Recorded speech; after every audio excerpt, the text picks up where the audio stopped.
सदासिन्नो सदासित् तदानीं नासिद्रजो नो व्योमा परो यत् किमावरीवः कुह कस्य शर्मन्नम्भः किमासीत् गहनं गभीरं। सृष्टि से पहले सत नहीं था, असत भी नहीं, अंतरिक्ष भी नहीं, आकाश भी नहीं था।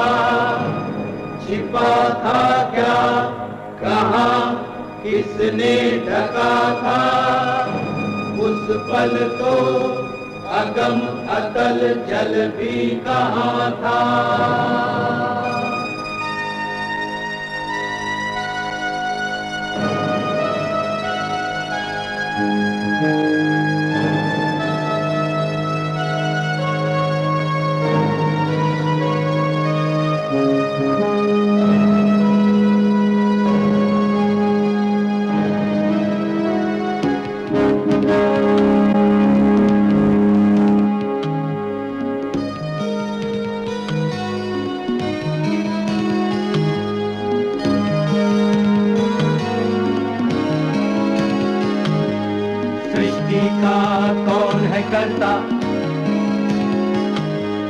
करता है वाह करता, ऊंचे आकाश में रहता, सदा अध्यक्ष बना रहता। वही सचमुच में जानता या नहीं भी जानता है, किसी को नहीं पता, नहीं पता, नहीं है पता, नहीं है पता।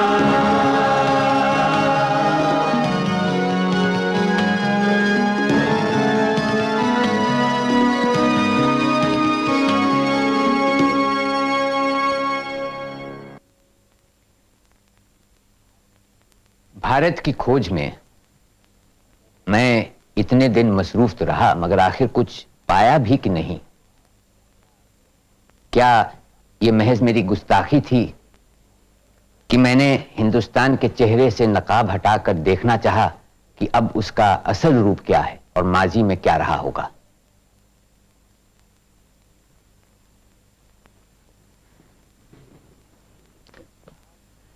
आज हिंदुस्तान 80 करोड़ मर्द औरतों का वतन है, जहां हर एक अपने अलग ख्याल और तसव्वुर की दुनिया में रहता है।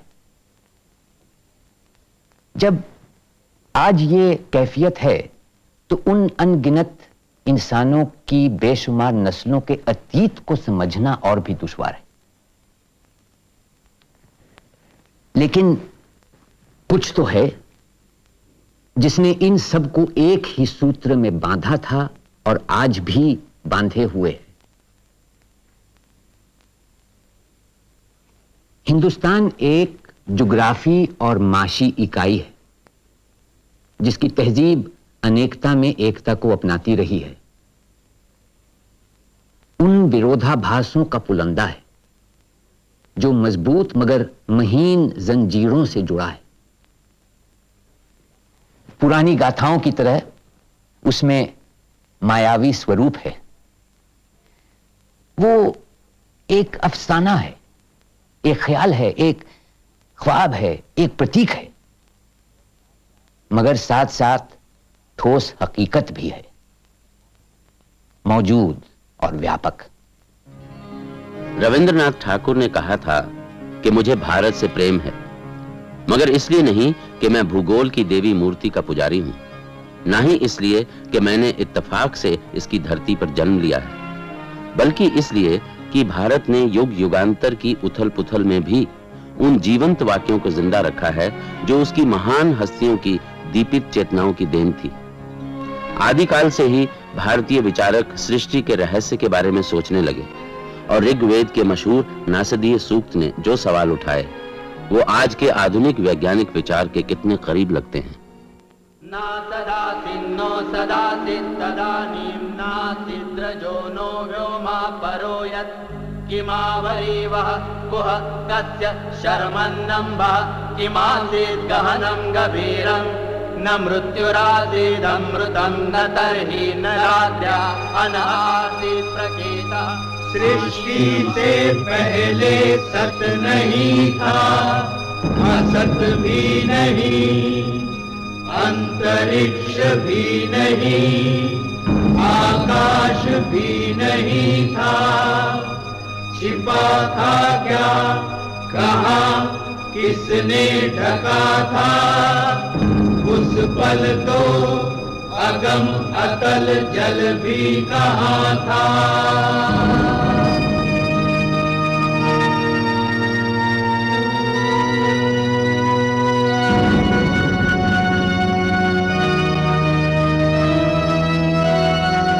नहीं थी मृत्यु, थी अमरता भी नहीं, नहीं था दिन रात भी नहीं, हवा भी नहीं, सांस थी स्वयमेव फिर भी, नहीं था कोई कुछ भी, परम तत्व से अलग या परे भी।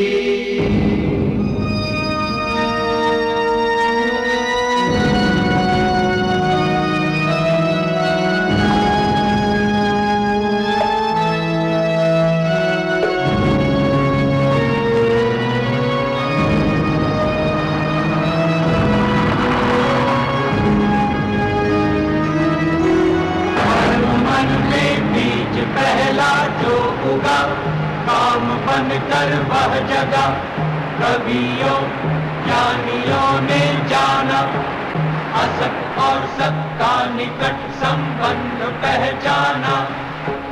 पहले संबंध के किरण धागे तिरछे, परम तत्व उस पर ऊपर या नीचे, वह था बटा हुआ पुरुष और स्त्री बना हुआ, परदाता वही भोक्ता, नीचे वसुधा स्वदा हो गया।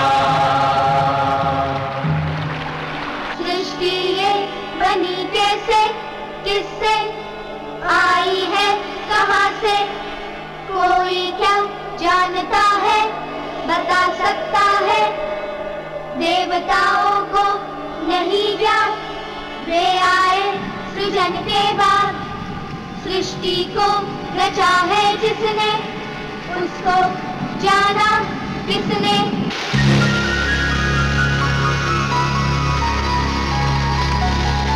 सृष्टि का काम है करता, करता है वह अकर्ता, ऊंचे आकाश में रहता, सदा अध्यक्ष बना रहता, वही सचमुच में जानता या नहीं भी जानता है, किसी को नहीं पता, नहीं पता, नहीं है पता।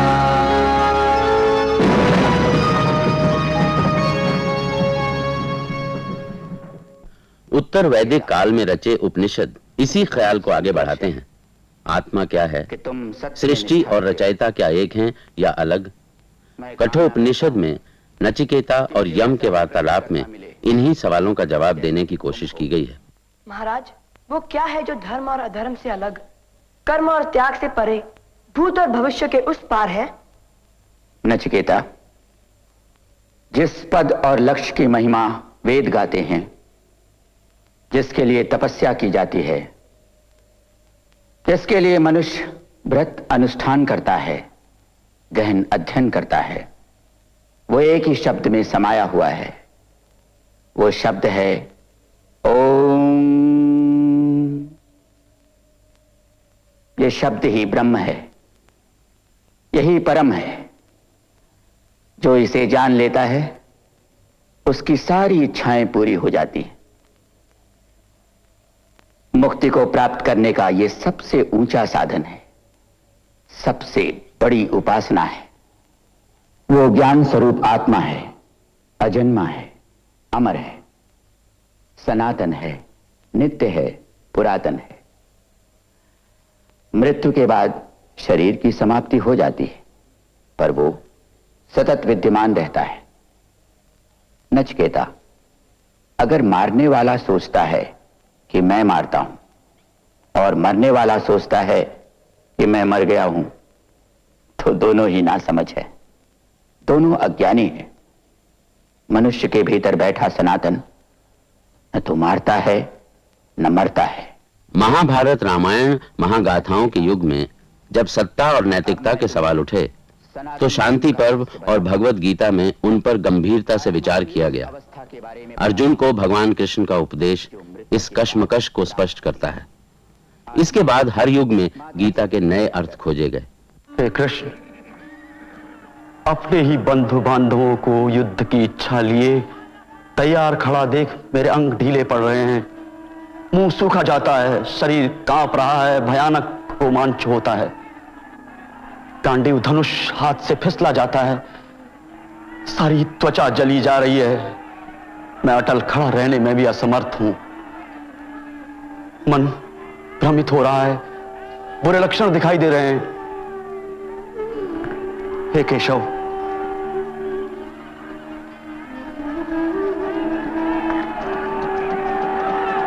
युद्ध में स्वजनों को मारने में मुझे कोई भलाई नहीं दिखाई देती। नहीं चाहिए मुझे विजय, राज्य, सुख। ऐसा राज्य हमारे किस काम का? ऐसे सुखों या ऐसे जीवन से क्या लाभ जिनके लिए हम राज्य, विलास और सुखों की कामना करते हैं? वे सब तो यहां अपना जीवन धन छोड़कर खड़े हैं। गुरु, पिता, पुत्र और पितामह, चाचा, ससुर, पोते, साले और दूसरे सगे संबंधी।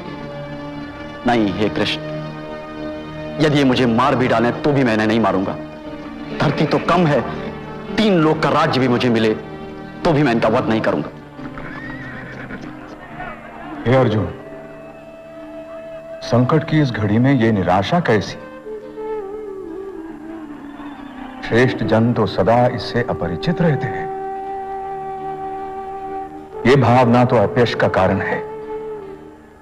अर्जुन, नापुंसक ना बनो। पार्थ, तुम्हें यह शोभा नहीं देता।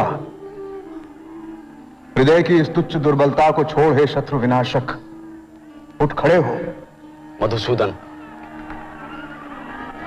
भीष्म पितामह और गुरु द्रोण पर इस युद्ध में कैसे तीर चलाऊंगा मैं? दोनों पूज्य हैं मेरे। ऐसे सम्मानित गुरुओं का वध करने से तो इस लोक में भिक्षा मांग कर जीना अच्छा।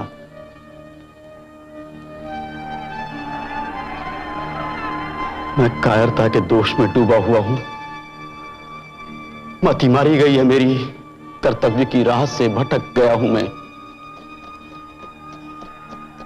इसीलिए पूछता हूं हे कृष्ण, मुझे वो उपाय बताएं जो निश्चित ही कल्याणकारी हो।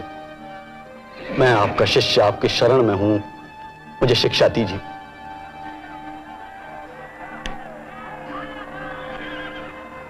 तुम उनके लिए शोक कर रहे हो जिनके लिए तुम्हें शोक नहीं करना चाहिए, और फिर बुद्धिमत्ता की बातें कर रहे हो। अर्जुन, बुद्धिमान तो कभी मरे हुओं या जीवित लोगों के लिए शोक नहीं करते। ऐसा कोई काल नहीं हुआ जिसमें मैं न रहा हूं, या तुम न रहे हो, या ये राजपुरुष न रहे हो, और ऐसा कोई काल होगा भी नहीं जिसमें हम सब न रहें। जैसे कोई मनुष्य अपने पुराने वस्त्रों को छोड़ नए वस्त्र धारण करता है, वैसे ही जीवात्मा एक शरीर को छोड़ दूसरे शरीर को धारण करती है। अपने कर्तव्य को देखते हुए तुम्हें भय नहीं करना चाहिए, क्योंकि एक क्षत्रिय के लिए धर्मयुक्त युद्ध से कल्याणकारी और कुछ नहीं होता। कर्म पर ही तुम्हारा अधिकार है, उसके फल पर कभी नहीं। कर्मों का फल तुम्हारा उद्देश्य नहीं होना चाहिए, और ऐसा भी ना हो कि कर्म ना करने के प्रति तुम्हारी आसक्ति बढ़े। फिर आगे चलकर भगवान बुद्ध ने इसरार किया कि रिवायत और लीक के मुताबिक सोचना गलत है। तर्क से जो पहचाना जाए वही सही है, जिसे इंसान अपनी समझबूझ से स्वीकारता है।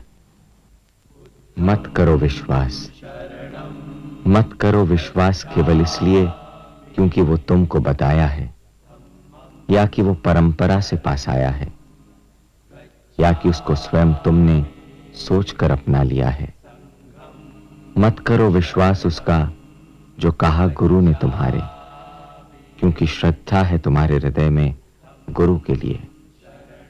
तुम परीक्षण करो, स्वयं ही उचित विश्लेषण करो, और जब पाओ कि कोई एक विचार सबके लाभ का है, बहुजन की भलाई का, कल्याण का सब प्राणियों के, तुम करो विश्वास उसका और जुड़कर रहो उससे।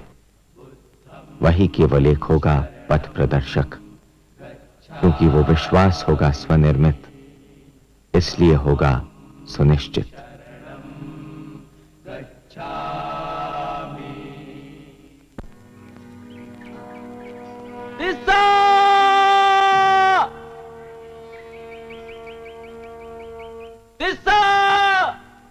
भगवान बुद्ध के अनुयायी सम्राट अशोक महान की चेतना को हिंसा, अहिंसा, सद्भाव और सत्ता के सही और गलत उपयोग के सवालों ने उलझाया। जय हो महाराज। जय विजय अपशब्द जैसे लगते हैं। अच्छा किया तुम चले आए, मन की शांति तो मिली। इतने बड़े युद्ध में विजय प्राप्त करने के बाद भी इतना अशांत, क्या बात है भाई?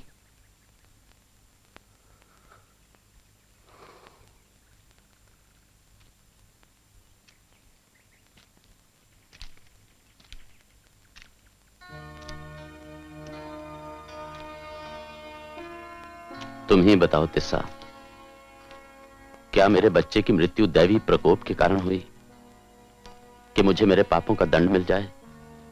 कैसे पाप? लाखों सैनिकों के रक्त से हाथ सने हैं मेरे। क्या मृत आत्माएं मुझे दंड देना चाहती हैं? देख रहा हूं कि पश्चाताप की अग्नि में जल रहे हैं आप। अच्छा है, अभी तक आत्मा मरी नहीं। भाई अशोक, आप अपने बच्चे की मृत्यु के उत्तरदायी नहीं, किंतु उन लाखों सैनिकों की मृत्यु के उत्तरदायी अवश्य हैं। मैं क्या करता, साम्राज्य की रक्षा के लिए करना पड़ा। साम्राज्य? गौतम बुद्ध का कहना है कि जिस राजा ने धरती का एक टुकड़ा जीत लिया है, वो दूसरा भी जीतना चाहेगा। सारी धरती जीतने के बाद वो आकाश पर राज करना चाहेगा। इसी प्रकार मन की इच्छाएं कभी पूरी नहीं होंगी। अधूरी इच्छाएं ले ही वो मृत्यु को प्राप्त हो जाएगा, और साथ में कुछ नहीं जाएगा, कोई नहीं जाएगा। अशोक, मुट्ठी बांधे आना है, हाथ पसारे जाना है। मैं क्या करूं मेरे भाई? गौतम बुद्ध के शरण में आ जाइए, इसी में आपकी मुक्ति है। एक योद्धा के जीवन कर्म और भगवान बुद्ध की शिक्षाओं में विरोधाभास है तिस्सा। सम्राट के रूप में मेरे कुछ कर्तव्य हैं। भगवान बुद्ध की शिक्षा, सबको समान समझो, सबसे प्रेम करो, क्या यह शिक्षा मुझे अपराधियों को दंड देने की अनुमति देगी? क्यों नहीं? दंडनीय को दंड और प्रशंसनीय को प्रशंसा मिलनी ही चाहिए। अपराधी को दंड राजा की भावना के कारण नहीं, उसके दुष्कर्मों के कारण मिलता है। और युद्ध में हुआ रक्तपात अकारण है तो निंदनीय है, किंतु शांति स्थापित करने के सभी प्रयत्नों के बाद यदि कोई राजा युद्ध में उतरता है तो उसे दोषी नहीं ठहराया जा सकता। इस स्थिति में वो शत्रुओं के हाथ मारा भी जा सकता है। यदि वो विजयी होता है तो उसे सांसारिक वस्तुओं की क्षणभंगुरता को नहीं भूलना चाहिए। उसे समझना चाहिए कि कुछ भी स्थायी नहीं है, उसकी विजय भी नहीं। एक ही उपाय है, स्वयं को शांत रखकर अपने मन से घृणा निकाल दें। विरोधी को अपने बराबर का स्थान देकर कहें आओ आओ, हम शांति से रहेंगे, भाई बनकर रहेंगे। अशोक, कलिंग के युद्ध में आपको महान सफलता प्राप्त हुई है, किंतु जब आप स्वयं पर विजय प्राप्त कर लेंगे तो यह सफलता महानतम होगी।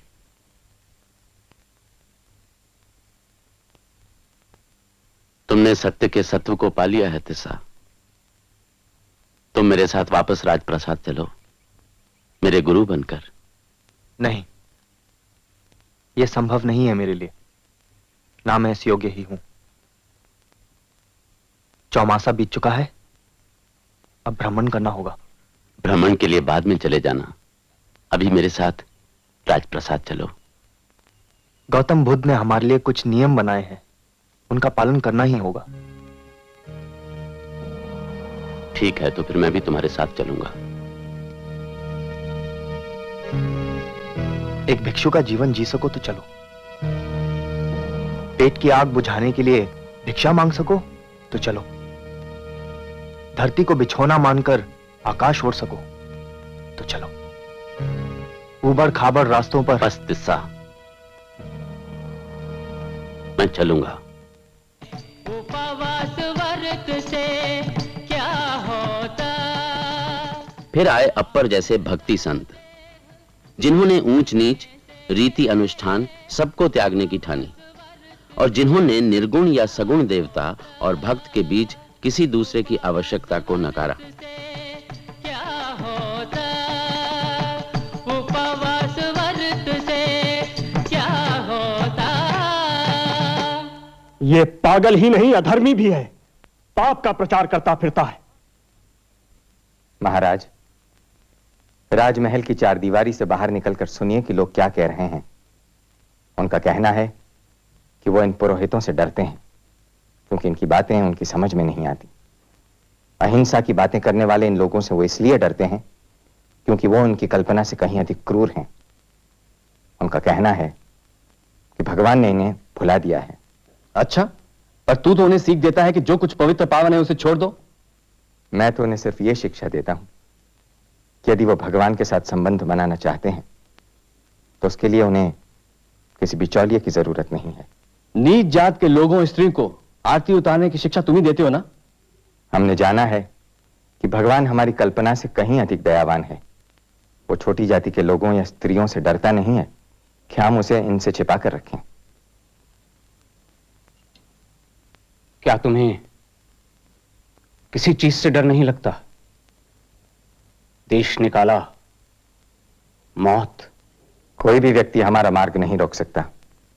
न हम मृत्यु से डरते हैं, न नरक का भय हमें सताता। हमने स्वयं को प्रभु के चरणों में डाल दिया है, वही हमें ऊपर उठाएगा। रुकिए, आप कहां जा रहे हैं? वापस उन्हीं के शरण में। अगर आप हमारे साथ चल सकें तो चलें।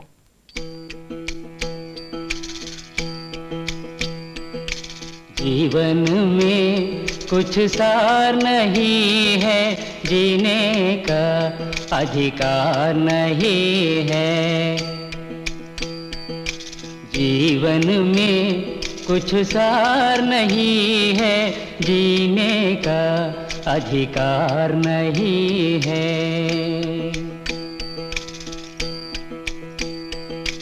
हर छिन हर दिन ऐसा गाता, मुझसे सौ सौ पाप कराता। हर छिन हर दिन ऐसा गाता, मुझसे सौ सौ पाप कराता। मेरे हाथ आ जाए तो भारत में इस्लाम के आगमन के बाद एक नया स्रोत मिला जो अरब तहजीब में यूनानी और ईरानी असर को साथ मिलाकर यहां पनपा। अल-बेरूनी जैसे विचारकों ने फिर भी सुल्तान को जिले सुबहानी यानी जिन पर खुदा का साया है स्वीकारने से इनकार किया। तो अल-बेरूनी, तुम्हारे साथ क्या सुलूक किया जाए? मैं यहाँ अपनी मर्जी से नहीं हूँ अमीर महमूद, पर कैदी को अपनी ख्वाहिश पूरी करने की आजादी नहीं होती। अबू रेहान, एक सुल्तान को इस तरह जवाब दिया जाता है? सुल्तान क्या होता है यह आपने कभी सोचा है? सुल्तान वो होता है जो तुम जैसे नजूमियों की मदद करता है, और सुल्तान वो होता है जो बिला हक एक सल्तनत पर कब्जा करता है और फिर मजहब और मौके का सहारा लेकर बगदाद के खलीफा से इस नाजायज हक को जायज करने की इजाजत मांगता है। अपने तख्त को बचाने के लिए वो कई खानदानों, कबीलों और पुराने हुक्मरानों के मददगारों को गुर्बत और मुसीबत में डाल देता है। कुछ को माफ करता है, बाकी को खत्म करवा देता है। कुछ को कैदी बनाता है, बाकी के सर कलम करवा देता है, और बगैर ये सोचे कि उसे भी हश्र के दिन जवाब देना होगा। तुम एक रोशन दिमाग इंसान हो अलबेरूनी, मगर खेल के उसूल से नावाकिफ लगते हो।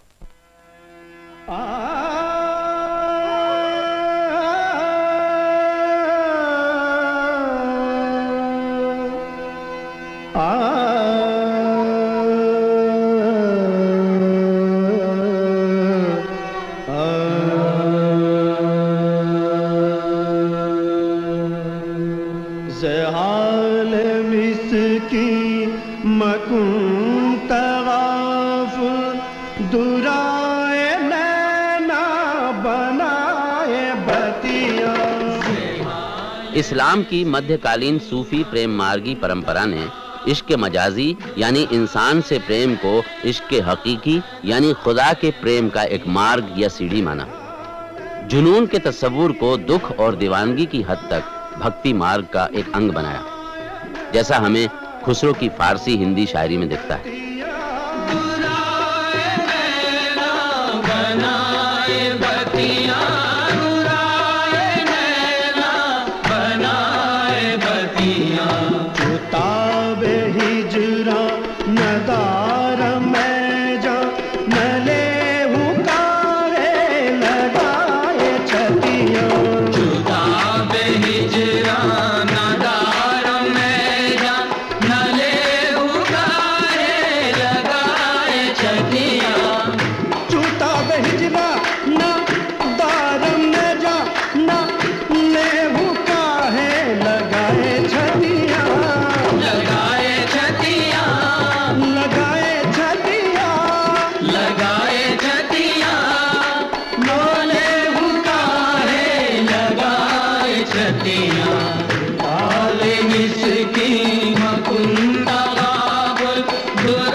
कैसो अला राम सत सोई हमरे राम रहीम करीम कैसो अला राम सत सोई बिस्मिल मेट दिसंबर एक और ना दूजा कोई। उत्तर भारत के भक्ति संत कवियों ने फिर एक बार सारी रिवायतें उलटनी शुरू की, खास तौर से कबीर ने, जिन्होंने मजहब, जात, लिंग किसी भी फर्क को हिमाकत समझा और सिर्फ एक निर्गुण ईश्वर को स्वीकारा। हमरे राम रहीम करीम हमरे राम रहीम करीम हमरे राम रहीम करीम हमरे राम रहीम करीम हमरे राम रहीम करीम कैसो अला राम सत सोई बिस्मिल मेट दिसंबर। रुक जाओ। बिस्मिल मेट दिसंबर एक और ना दूजा कोई। ये यहाँ क्या चल रहा है? क्या पढ़ा? यहीं पर कबीरदास का सत्संग होता है और वो आदमी है कबीरदास। उसे यहाँ बुलाओ, मैं उससे मिलना चाहता हूँ।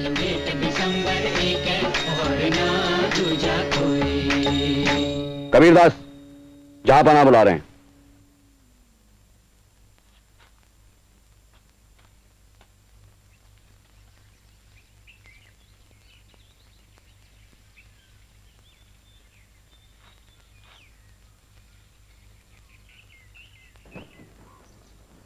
अच्छा, तो तुम ही कबीरदास हो। मैंने तुम्हारा नाम तो सुना था, मैं तुमसे मिलना चाहता था। यहां ये क्या कर रहे थे? भगवान का नाम लेते हैं साहब। तुम सिर्फ दरवेशी ही करते हो या कोई और काम धंधा भी करते हो? मेरा मतलब है कि भीख मांग कर खाते हो या? जुला हूँ साहब, कपड़ा बुनता हूँ। वो मेरा गुरु भाई रायदास चमार है, सेना नाई का काम करता है और बशीरा बिश्ती है। अच्छा, तो तुम फकीर नहीं हो। मैं सोचे बैठा था कि तुम फकीर हो, तुम फक्त खुदा की इबादत करते हो। तुम तो दुनियावी आदमी हुए। मैं तो खुदा का बंदा हूँ साहब। मेरा मजहब इंसान की मोहब्बत है, खुदा की बंदगी है। तुम्हारा कोई दीन तो होगा ही, तुम इबादत तो करते होगे। मैं तो उस खुदा की इबादत करता हूँ जो हर इंसान के दिल में रहता है। इस घट अंतर बाग बगीचे, इसी में सृजनहारा। इस घट अंतर 7 समुंदर, इसी में 9 लाख तारा। इस घट अंतर पारस मोती, इसी में परखन हारा। इस घट अंतर अनहद गरजे, इसी में उठत पुहारा। कहे कबीर सुनो भाई साधो, इसी में साईं हमारा। मगर ये मेरे सवाल का जवाब तो नहीं हुआ। मैं फिर पूछ रहा हूँ फकीर कि तुम्हारा मजहब क्या है? मैंने मजहब छोड़ दिए हैं साहब। मजहबों को छोड़ दिया है? ये कैसे हो सकता है? अभी तो तुम खुदा की जात की बात कर रहे थे। पर खुदा की जात तो कोई मजहब नहीं है। रोजा नमाज मजहब है, पूजा पाठ मजहब है, व्रत उपवास मजहब है। तो फिर?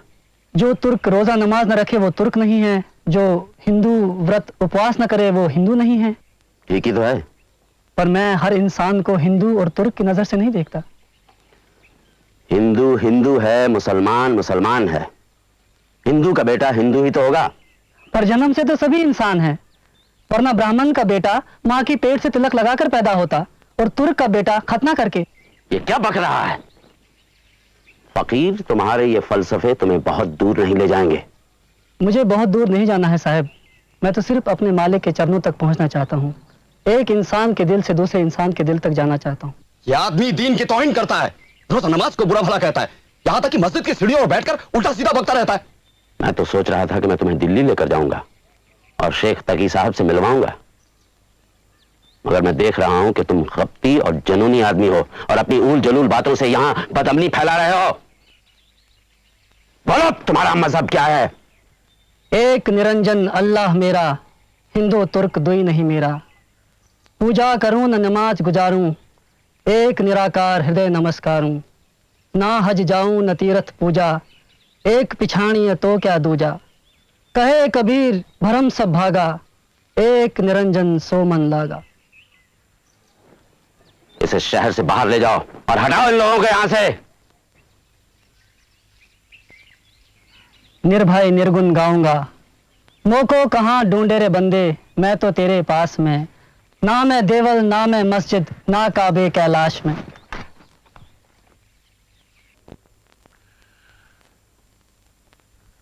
आज का दिन एक बहुत ही खास दिन है।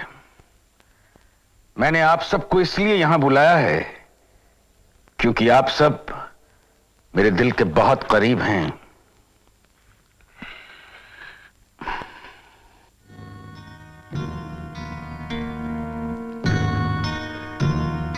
कबीर के विचारों को आगे बढ़ाकर मुगल बादशाह अकबर ने सद्भाव और भाईचारे की ओर अपनी तरफ से एक कदम लिया।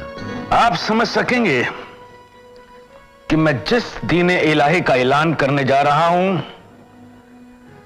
उसके माने क्या हैं। राजा मानसिंह जी, आप इस दीन इलाही के शागिर्दी कबूल करना पसंद करेंगे? हुजूर, मैं तो अपनी जान हमेशा हथेली पर रख कर चलता हूं। शागिर्दी का इससे बड़ा प्रमाण को नहीं दे सके, पर जब इसका मतलब कोई और धर्म से है तो एक बात साफ है, मैं हिंदू हूं। पर आप हुक्म करो तो मुसलमान भी हो जाऊंगा। इन दो धर्म को छोड़ मारे को और कोई धर्म को नहीं दिखे। राजा मानसिंह, डरने की कोई बात नहीं। दीन इलाही को कबूल करने के लिए किसी किस्म का दबाव या जबरदस्ती नहीं है। फिर भी आपका जवाब सुनकर ऐसा लगा कि इस नए मजहब के बारे में लोगों के दिमाग में कोई गलतफहमी है। दीन इलाही सिर्फ एक इंसानी फर्ज है। मैं तो यहां तक कहूंगा कि हर बादशाह के लिए इंसाफ और अपनी रियाया के लिए बेहतरी से बढ़कर कोई इबादत नहीं। तकरार तब शुरू होती है जब हुक्मरान हुकूमत के मसलों को नजरअंदाज करके दीगर मामलों में उलझ जाते हैं। जी जनाब। क्यों खुदा वक्त? और ठीक वैसे ही जब कोई मजहबी सल्तनत के मामलों में हिदायत देने लगता है। हम नहीं चाहते कि हमारी सल्तनत कदामत परस्ती का शिकार बन जाए और उसका इस्तेमाल सिर्फ किसी एक खास मजहब की तरक्की के लिए किया जाए। जब ऐसा होता है तो सल्तनत की तरक्की नहीं हो सकती। तरक्की तब भी नहीं होती जब हुक्मरान मजहब और सियासत के बीच में झूलने लगता है। आपने ठीक कहा हुजूर, एकदम ठीक। इसलिए हम ये दीन इलाही का ऐलान कर रहे हैं। इसको कबूल करने वाले के लिए 4 चीजों की कुर्बानी देना जरूरी है, और वो 4 चीजें ऐसी हैं जिनसे आम लोग बेहद मोहब्बत करते हैं। बताओ अब्दुल फजल। दीन इलाही कबूल करने वालों को अपनी तमाम जायदाद, जिंदगी, शोहरत और अपने अकीदे को बादशाह के नाम कुर्बान करने को तैयार होना चाहिए। तो बताइए, आप में से दीन इलाही का पहला मुक़ल्लिद कौन बनना चाहता है? हुजूर, क्या ये शर्फ मुझे हासिल होगा?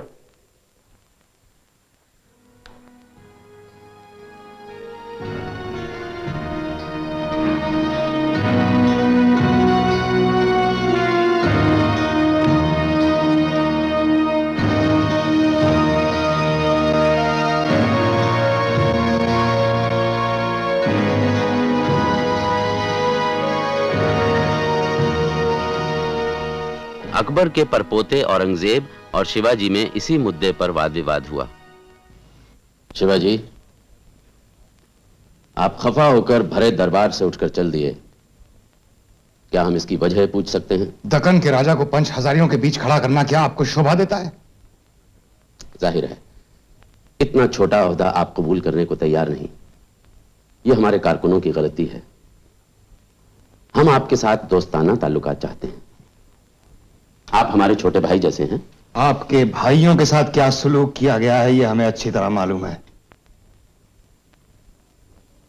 शिवाजी, हम आपकी साफ गोई की दाद देते हैं। हम मराठों के साथ दुश्मनी नहीं बढ़ाना चाहते। आप जो सुलहनामा चाहते हैं कहें, हमें मंजूर है। हम आपकी तख्त नशीनी को भी मंजूरी बख्शने के लिए तैयार हैं। यानी हम आपकी इजाजत के साथ राज्याभिषेक करा सकते हैं?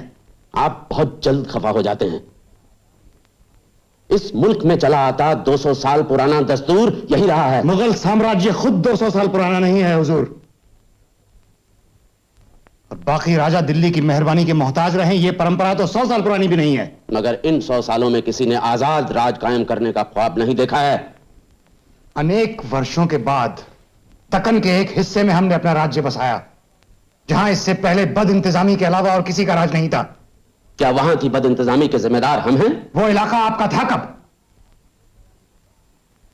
आपकी जिम्मेदारी तो बस इतनी है कि आपने अपने बुजुर्गों की बनाई हुई लीग को छोड़ दिया। हमारे बुजुर्गों ने क्या कर दिखाया है, इसे हमें आपसे सुनने की जरूरत नहीं है। आपने जो नीतियां अपनाई हैं उससे देश का कल्याण कभी नहीं हो सकता। शिवाजी, तुम्हारी इतनी हिम्मत कि तुम हमारे सामने हमारी तबाही की बात करो।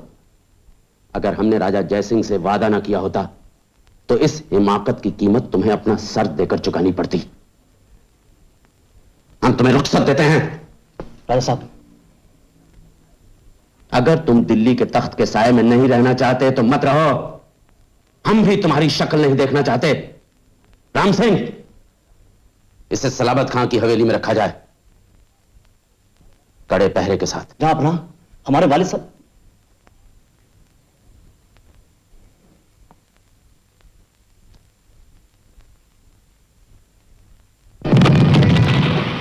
फिर एक नई शक्ति, एक नई तर्ज फिक्र हिंदुस्तान आ पहुंची। 18वीं सदी में यूरोप के साम्राज्यवाद ने अंग्रेजों में इतना घमंड और इतनी खुदएतमादी भर दी कि वो देखते देखते हिंदुस्तान के मालिक बन गए। I doubt if we'll meet another adversary like Tipu again, sir. This battle will serve as a warning to other Indian rulers not to invite other powers to try and drive us out of India. They will now realize that the East India Company is the supreme power in India. But sir, every country wants to be independent. No.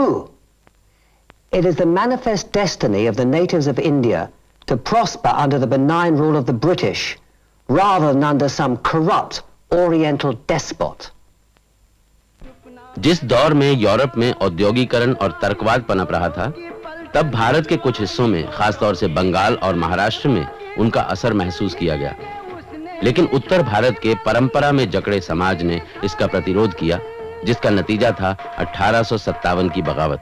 इधर सिपाही था बना असंतोष का धाम, गरज उठा एक सिंह था मंगल पांडे नाम, मंगल पांडे नाम। अरे भाईराव, क्या लुगाई जैसी चूड़ी पहने हो का? अरे सौख तुम्हें भगवान की, अपने पिता, अपनी मैया की। अरे कब तक सहवे करोगे जुल्म जबरदस्ती? अब तो आंखें खोल के देखो, क्या तब होश में आओगे जब धर्म भ्रष्ट हो जाओगे? कड़ा बाहर, मरद बच्चा, निकलो बाहर। का पगलाए गए होगा मंगल पांडे, का करत हो? घड़ियाल बजा दो, बजा घड़ियाल, बुला सिपाही को। तेरी आंखें फूट गई हैं का? अरे गौरन की पलटन आ रही है, कल ही आधी नदी किनारे उतरी, कल आवेगी, परसों आवेगी। हम सब उनको काट भून के नदियां में बहाई देगी।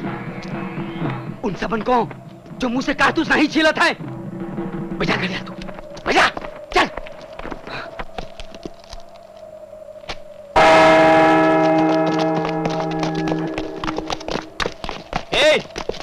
क्या होगा? रेफल उठावे का टाइम आ गया भैया, फिर अबेर हो जाएगी। 5000 गौरन की पलटन आ रही है, खत्म करो ससुरन को। काहे ठाड़े, काहे ठाड़े? क्या धर्म गवाई के नरक में सड़ोगे का? उठाए राइफल और मिटाई दे अंग्रेजन का। जय काली, जय बजरंग बली, या अली। कौन है तू? हम मंगल पांडे। इधर काय को आया ब्लडी फूल? राइफल लेके गाय को चिल्लाता? पंख का नशा नहीं उतरा? चुप रहना मानता।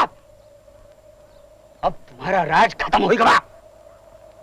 जाओ अपने मुल्क को, जाओ। हम तुमको 2 मिनट का टाइम देता। नशा में है बदतमीज। चलो उसको बैठ लो।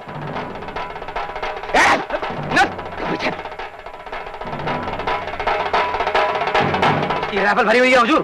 ब्लडी कावर्ड्स तुम सब! काला रंग का पैदाइशी कायर साला!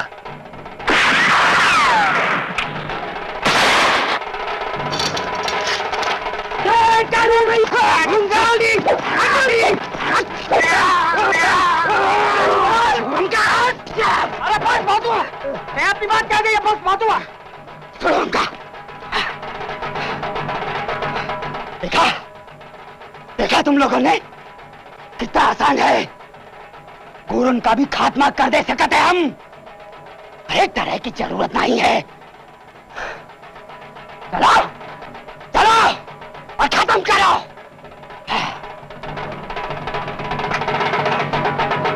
चलो।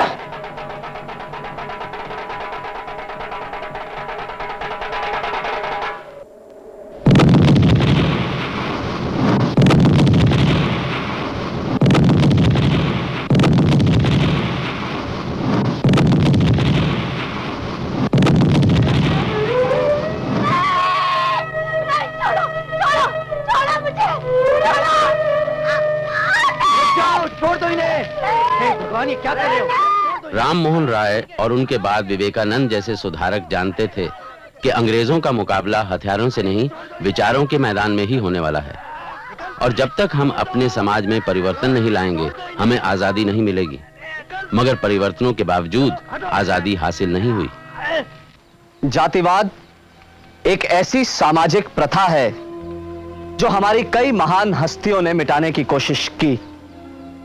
बौद्ध धर्म से लेकर हर मत ने जातिवाद के खिलाफ प्रचार किया और हर बार जातिवाद की जंजीरें और ज्यादा जटिल होती चली गईं। गौतम बुद्ध से लेकर राजा राम मोहन रॉय तक सब ने जातिवाद को एक धार्मिक नियम मानने की गलती की और इसलिए जातिवाद के साथ धर्म का भी विरोध किया और हमेशा नाकामयाब रहे। पुजारियों की बकवास के बावजूद जातिवाद एक ऐसी सामाजिक व्यवस्था है जो अपना काम तमाम करके अब भारत के वातावरण में सड़ांध फैला रही है और इसे तभी हटाया जा सकता है जब जनता को उनका गुमशुदा सामाजिक व्यक्तित्व लौटाया जाए। आजकल के हिंदुओं का धर्म ना तो मोक्ष और ज्ञान की खोज है और ना ही तर्क की तलाश। वो तो है मत छुओ वाद। मुझे मत छू, हाथ मत लगा, परे हट, ले देकर यही वर्णन रह गया है। कभी कभी मेरा मन करता है कि मत छुओ वाद के इस बंधन को तोड़ डालूं और फौरन खड़ा होकर बोलूं, फौरन पुकारूं कि इधर आओ, यहां आओ वो सब जो पीड़ित है, शोषित है, गरीब है, लाचार है, सब यहां इकट्ठे हो जाओ क्योंकि तुम सब हमारी ही तरह इंसान हो और जो अधिकार हमारे हैं उन पर तुम्हारा भी उतना ही हक है। जब तक वो नहीं उठेंगे तब तक हमारी मां भी जागृत नहीं हो पाएगी। सामाजिक परिवर्तन जारी रहा, लेकिन महज सुधार काफी नहीं थे। असल मुद्दा था आजादी।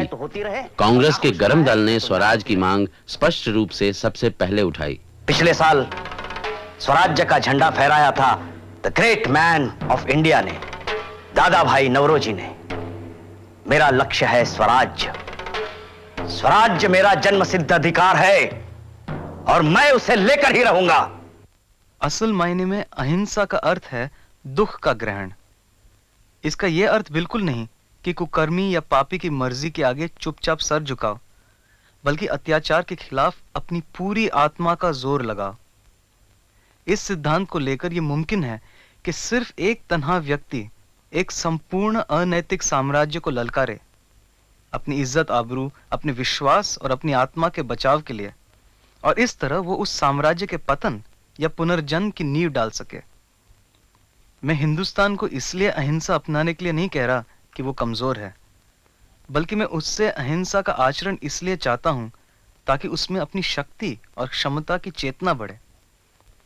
इसके लिए अस्त्र शस्त्र के अभ्यास की जरूरत नहीं, क्योंकि हथियार की जरूरत तब पड़ती है जब हम अपने आप को महज मांस का एक लोथड़ा मान लें।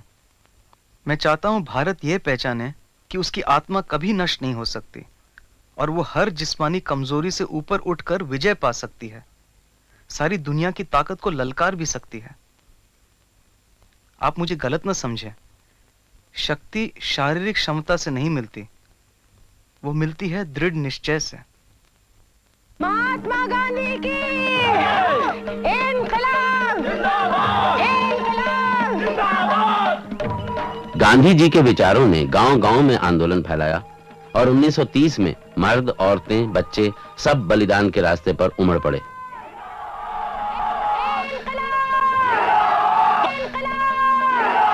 तुम लोग आगे मत बढ़ो वरना हम गोली से उड़ा देंगे। अहिंसावादी या कुछ भी, तुम खेत के इस तरफ नहीं आ सकते। ये खेत हमारे हैं। ये खेत बिक गए स्वर। भाई साहब, ये धरती हमारी, तुम भी हमारे, हम सब भारत माता के बच्चे हैं। मैं तो आपको आखिरी बार बोलता हूँ, आप लोग आगे नहीं बढ़ सकते वरना मैं गोली चला दूंगा। आगे बढ़!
सब कुछ चला गए थे भैया।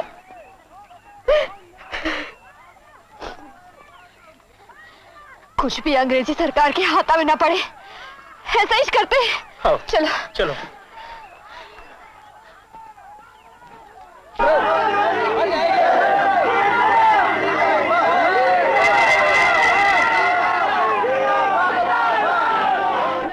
उन्नीस 1942 में जब गांधी जी ने करो या मरो का नारा दिया तो सारे नेताओं को हिरासत में ले लिया गया। फिर भी आंदोलन एक बाढ़ बनकर फैलता रहा। भाइयों, भाइयों, अभी हमने ट्रेन को रोका। अगर अंग्रेजों ने भारत नहीं छोड़ा तो हम पूरे देश को रोक देंगे। हमारा सौभाग्य है कि बनारस से आए हुए ये नेताजी हमारे साथ हैं। हम चाहेंगे कि गांधी जी के नए आंदोलन के बारे में हमें बताएं। इंकलाब! इंकलाब! महात्मा गांधी की! साथियों, मैं बनारस से आ रहा हूं। वहां भी जनता में आप जैसा उत्साह और आक्रोश मौजूद है। आप लोगों तक यह खबर तो पहुंच ही गई होगी कि महात्मा गांधी को गिरफ्तार करके किसी अनजान जगह भेज दिया गया है। ये अंग्रेज चाहते हैं कि हमारे नेताओं का संबंध जनता से कट जाए, लेकिन ये अंग्रेज ये नहीं जानते कि गांधी जी ने कहा है कि ये उनकी अंतिम लड़ाई है और इस जन आंदोलन में हर आदमी खुद अपना नेता होगा। महात्मा गांधी की जय! महात्मा गांधी की जय! साथियों, गांधी जी ने इस अंतिम युद्ध के लिए हमें सिर्फ एक मंत्र दिया है, गुलाम रहकर जीने के काबिल नहीं हम। गांधी जी ने कहा है करो या मरो। लेकिन एक बात हमें ध्यान रखनी है साथियों, वो है अहिंसा। करो या मरो कहा है गांधी जी ने, करो या मारो नहीं कहा है। इसीलिए हम आहुति देंगे अपनी, पर किसी की जान नहीं लेंगे, चोट नहीं पहुंचाएंगे किसी को भी। पर हम करें क्या? गांधी जी ने कहा है कि आज से हम अपने आप को आजाद मान लें, अंग्रेजों की गुलामी मानने से इंकार कर दो। मतलब ये कि हम आज सहयोग करें सरकार से, सरकार की संस्थाओं से, सरकार के पिट्ठुओं से। भाइयों, हमने बलिया में पूरी हड़ताल का नारा दिया है। अगर अंग्रेजों ने भारत नहीं छोड़ा तो आज से बाजार, दुकानें, दफ्तर सब बंद रहेंगे। अब चाहे अंग्रेजी सरकार हमें जेलों में ठूस दे या हमारा सिर काट दे। महात्मा गांधी की जय! महात्मा गांधी की जय! इंकलाब जिंदाबाद! और फिर 15 अगस्त 1947 को हमने आजादी हासिल की। Long years ago, we made a tryst with destiny. हमने मुकद्दर के साथ मिलन की बेला तय की थी और वक्त आया है कि अपनी सौगंध को साकार करें। पूरी तरह ना सही मगर काफी हद तक। रात के अंधेरे में जब 12 का गजर होगा तो सारी दुनिया नींद में गाफिल होगी। तब हिंदुस्तान उठेगा नई जिंदगी और आजादी की सुबह में। तारीख में कभी कभी ही ऐसा क्षण आता है जब हमें पुराने से निकलकर नए में जाने का मौका मिलता है, जब एक युग खत्म होता है, जब एक कौम की अरसों तक दबी रूह को फिर से अपनी आवाज मिलती है। तारीख के पौ फटते ही हिंदुस्तान ने अपनी अनथक जुस्तजू की शुरुआत की थी। बेसुराग सदियां भरी हैं इसकी जद्दोजहद और इसकी कामयाबियों और नाकामियों की अजमत से। खुशहाली हो या बदहाली, इसने उन आदर्शों को कभी ओझल नहीं होने दिया, ना उस जुस्तजू का साथ छोड़ा जिससे उसे शक्ति और कुव्वत मिलती रही। आप खुद क्या हैं और हिंदुस्तान को आगे चलकर क्या बनाएंगे, हमारे मुल्क का भविष्य इसी पर निर्भर करता है। हम किसी मामूली मुल्क के नागरिक नहीं हैं। अपनी सरजमीन, अपने हमवतन, अपनी तहजीब, अपने रिवायतों पर हमें गर्व है। पर इस गर्व के ये मानी नहीं कि हम अपने अतीत को एक रूमानी गाथा समझकर उसकी पूजा शुरू कर दें और इसको अपनी शान समझकर और मुल्कों से अलग थलग रहें, उनके तौर तरीकों की कदर न करें।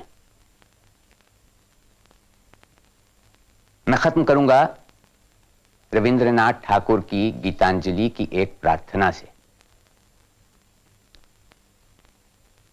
जहां चित्त भयहीन,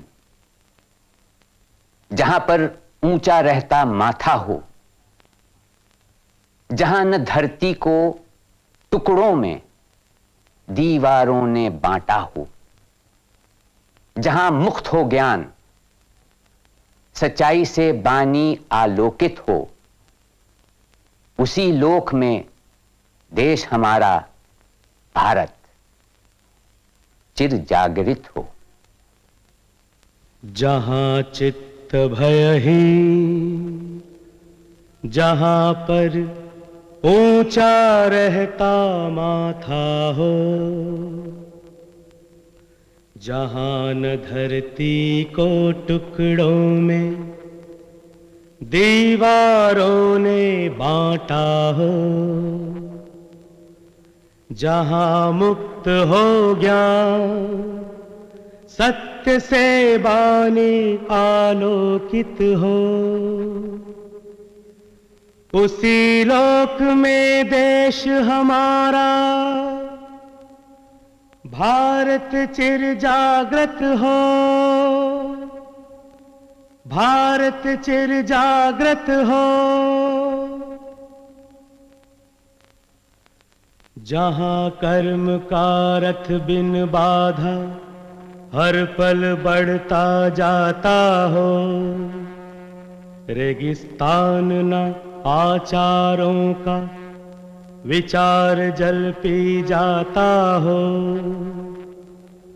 पौरुष का आवेग जहां पर रहता सतत अखंडित हो, उसी लोक में देश हमारा भारत चिर जागृत हो, भारत चिर जागृत हो, भारत चिर जागृत हो।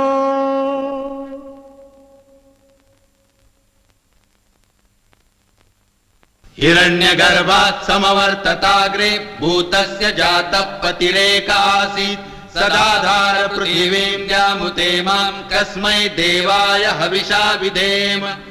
वह था हिरण्यगर्भ सृष्टि से पहले विद्यमान, वही तो सारे भूत जात का स्वामी महान, जो है अस्तित्वमान धरती आसमान धारण कर। ऐसे किस देवता की उपासना करें हम हवि देकर, जिसके बल पर तेजोमय है अंबर, पृथ्वी हरी भरी स्थापित स्थिर, स्वर्ग और सूरज भी स्थिर। ऐसे किस देवता की उपासना करें हम हवि देकर, गर्भ में अपने अग्नि धारण कर पैदा कर, व्यापा था जल इधर उधर नीचे ऊपर, जगा जो देवों का एकमेव प्राण बनकर। ऐसे किस देवता की उपासना करें हम हवि देकर। ओ सृष्टि निर्माता स्वर्ग रचयिता पूर्वज रक्षा कर, सत्य धर्म पालक अतुल जल नियामक रक्षा कर। फैली है दिशाएं बाहु जैसी उसकी सब में सब पर, ऐसे ही देवता की उपासना करें हम हवि देकर। ऐसे ही देवता की उपासना करें हम हवि देकर।